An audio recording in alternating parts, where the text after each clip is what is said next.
Bom, pessoal, vamos dar sequência às nossas aulas de teoria eletromagnética. Nessa aula de hoje eu vou fazer uma revisão sobre um assunto que vai ser importante para a gente entender a aula seguinte, em que eu vou falar sobre potencial elétrico. Tá? É uma passagem matemática que está presente lá no capítulo 1 do Griffiths, que é a revisão matemática propriamente dita, né? E eu vou relembrar ela aqui agora para a gente não se perder na aula que vem, tá? Na minha próxima videoaula. Então, vou falar primeiro sobre derivada simples para tentar chegar nas ideias de integral e de gradiente de uma função e desenvolver um teorema fundamental do cálculo para os gradientes, tá bom? Então, vamos partir da ideia mais básica, que é a de derivada simples, né? Eu representei nessa imagem que vocês estão vendo um plano cartesiano, cujo eixo horizontal é o x e o vertical é o valor da função f de x que eu coloquei em vermelho, tá certo? Então, olha só, essa daqui é a minha função f de x. Se vocês lembrarem lá do cálculo 1, né? Lá a gente fala que se eu pegar um ponto qualquer dessa função, né? Pegar um ponto aqui x igual a, por exemplo, e aqui eu ter um f de xa, né? Para esse ponto, a inclinação de uma reta tangente que passe aqui, né, é a derivada de f com respeito a x, tá certo? Mas como é que a gente pode entender essas ideias de uma forma um pouco melhor para o que a gente vai fazer nessa parte aqui do livro, né? Então, deixa eu só apagar aqui. Eu posso imaginar o seguinte, né? Nessa região aqui, né? Se eu considerar, por exemplo, uma pequena variação em x, né? Vamos imaginar o seguinte, que eu pegue um valor de x aqui, ó, bem próximo ao meu valor original. Tá? De forma que essa variação aqui no eixo x seja um dx. Né? A correspondente variação no valor da função vai ser um df. Tá? Como que eu relaciono dx e df? Né? Eu tenho que imaginar o seguinte, como esse dx ele é muito pequeno, né? Então, para essa região aqui, ó, se eu fizer uma ampliação, né, dessa região, vamos tentar representar isso aqui em cima. Se eu fizer aqui uma ampliação, eu vou ver algo mais ou menos assim. Eu vou ver minha função em vermelho aqui, tá? Então, essa aqui é a minha função original em vermelho, né? E os meus valores aqui são de tal forma, são tão pequenos, né? Essa variação dx, então aqui seria um dx e aqui seria um df, né? Que a minha derivada nesse ponto, ela vai passar completamente em cima da minha função. Então, a função original f de x, como eu estou falando de um dx muito pequeno, né? Nessa região aqui eu posso falar que ela é uma reta. Eu posso imaginar que ela é uma reta aqui, ó. Aqui ela é uma reta, né? Porque eu posso fazer esse dx tão pequeno quanto eu queira, tá? Então eu consigo pensar numa relação de proporcionalidade para essas duas coisas. Que duas coisas, né? O dx e o df, tá? Então qual relação de proporcionalidade é essa?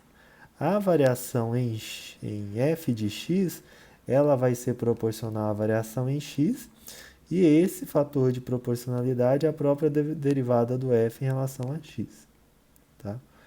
Então aqui eu tenho uma relação entre o df e o dx. Reparem que se eu passo, se fossem variáveis normais, né? Se eu passar esse dx dividindo aqui, eu estaria ficando com a igualdade perfeita. Tá bom? Então essa ideia aqui a gente vai levar. Tá? E reparem que eu estou falando de uma derivada de uma função, né, que só depende de x. Tá bom? Se essa função ela depender de mais variáveis, vamos chamar ela aqui de uma função v, né? Esse v aqui ele depende de x, y e z. Tá? Eu também posso escrever algo similar. A variação em v, agora ela vai depender das variações em x, y e z. Então, eu vou escrever essas relações de proporcionalidade assim. Como agora essa função depende de três variáveis, eu não posso escrever a derivada normal, tem que escrever a derivada parcial. Então, eu escrevo que o dv é igual a um del dx, del x dx, mais um del v del y dy, mais um del v del z dz, tá certo? Então, reparem o seguinte, né? Essa minha função, ela depende das três variáveis. Se por acaso ela não dependesse nem de y nem de z, eu recairia na minha relação original, porque eu poderia trocar esses del x aqui por dv,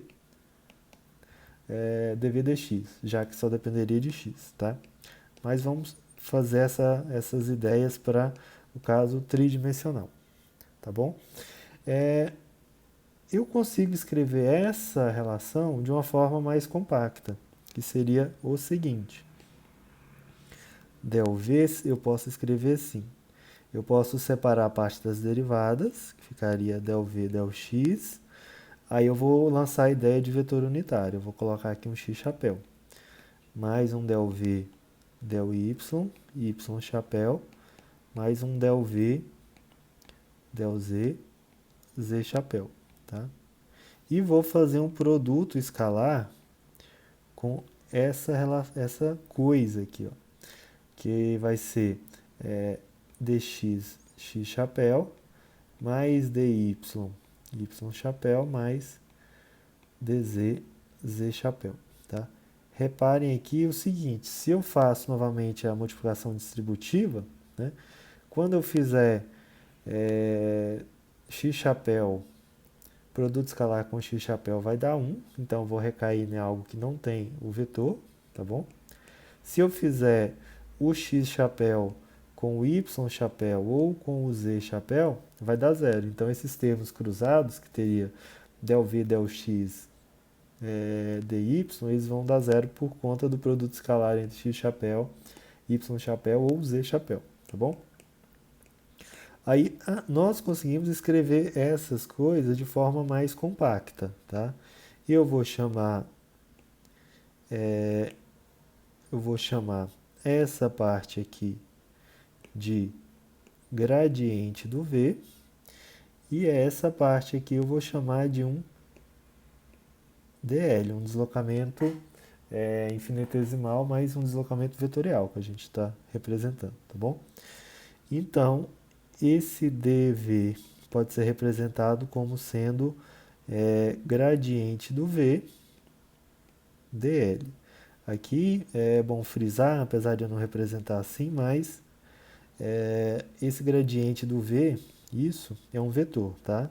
Algumas pessoas representam com a setinha aqui em cima, eu não gosto muito de representar assim, mas entendam como sendo um vetor, tá bom?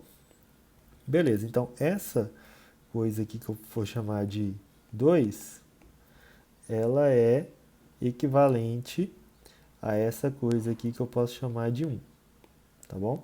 Então são equivalentes, só que esse aqui é o caso unidimensional e esse aqui de baixo é o caso bidimensional, tá?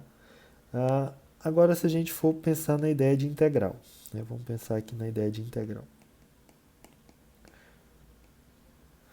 Então, vou representar novamente o caso unidimensional, depois vou chegar no tridimensional.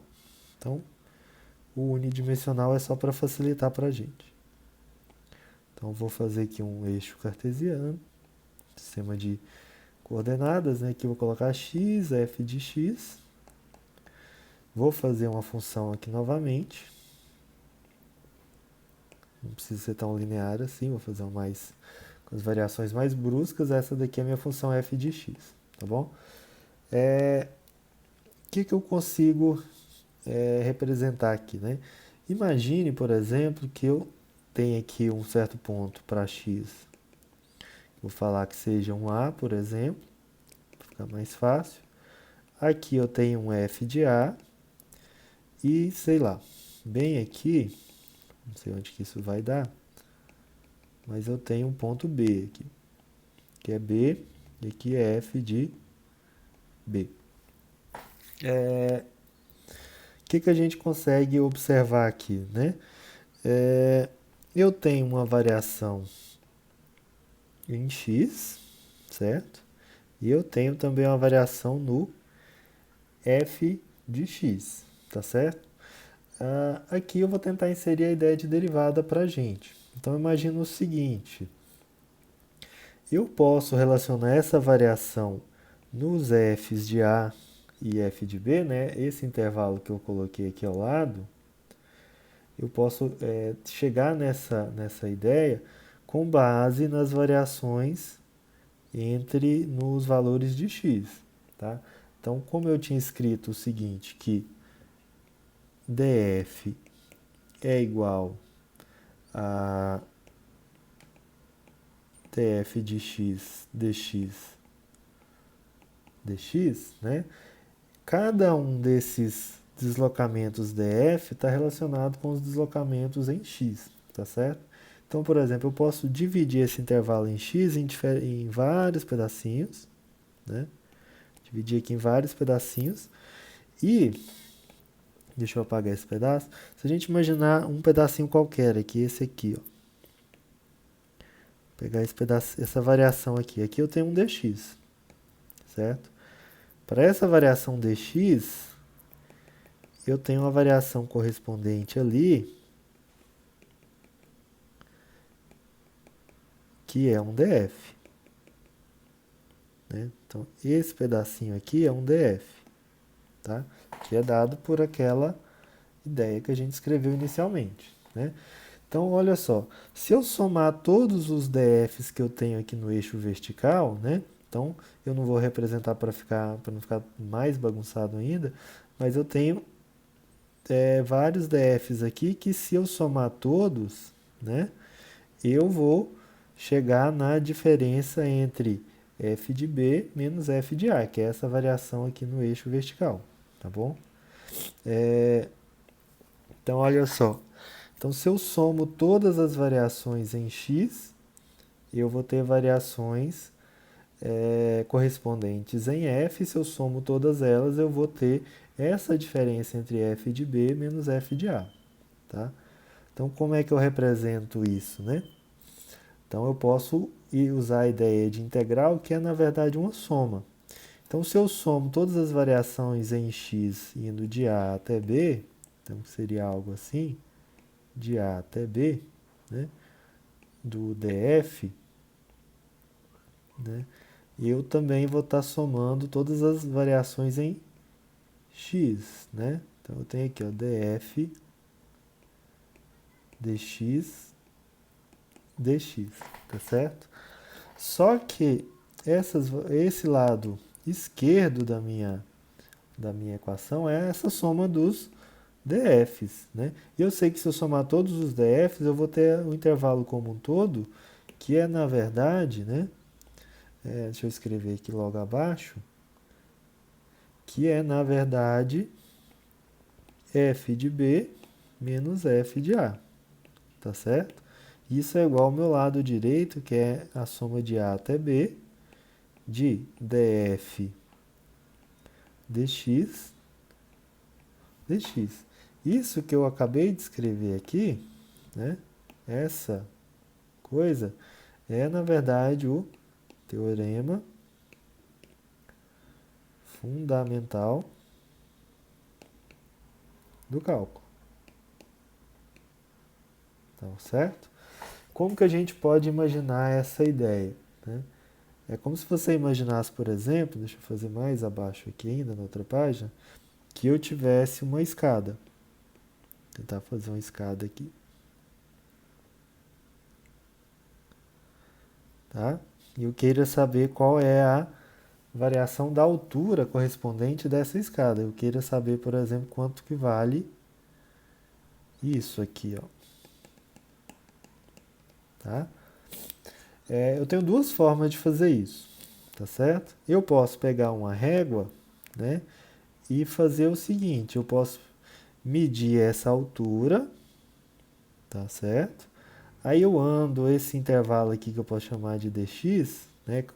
Eu ando no degrau, aí depois eu meço mais essa outra altura, tá? Aí eu ando mais dx e meço mais essa outra altura.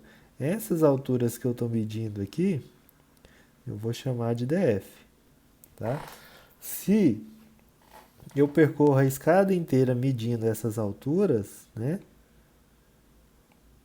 E somo tudo isso, eu vou ter essa variação, esse valor aqui que eu representei em azul, que é a variação total da altura, tá certo? Beleza? Mas eu posso também medir a altura dessa escala da seguinte maneira. Eu posso pegar, por exemplo, uma trena, tentar desenhar uma trena aqui.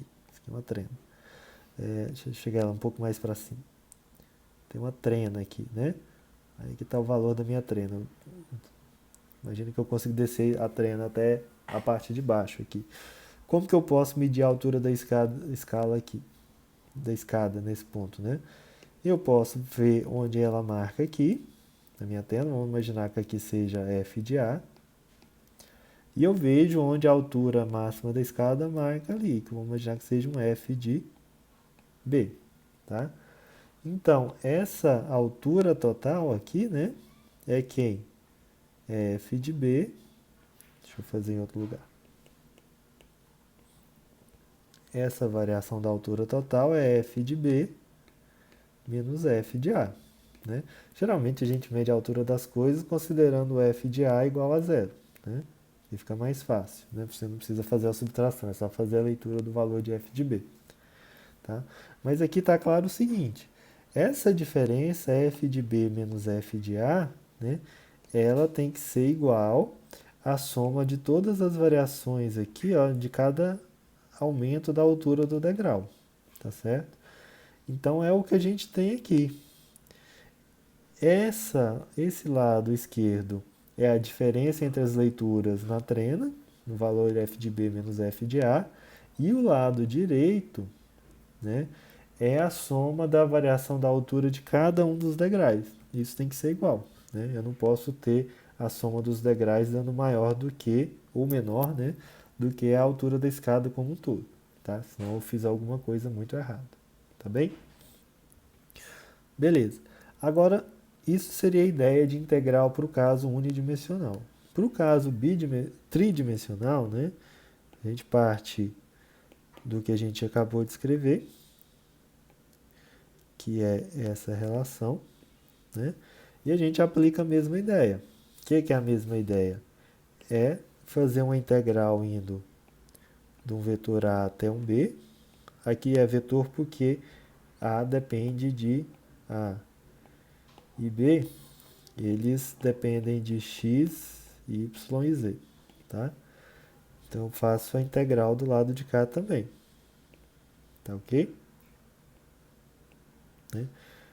Qual que é a consequência disso? Do lado esquerdo,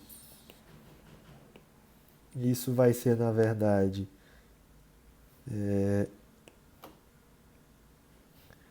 v de b menos v de a, né?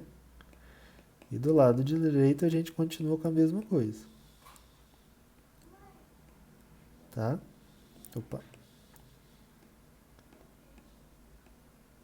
Tá certo?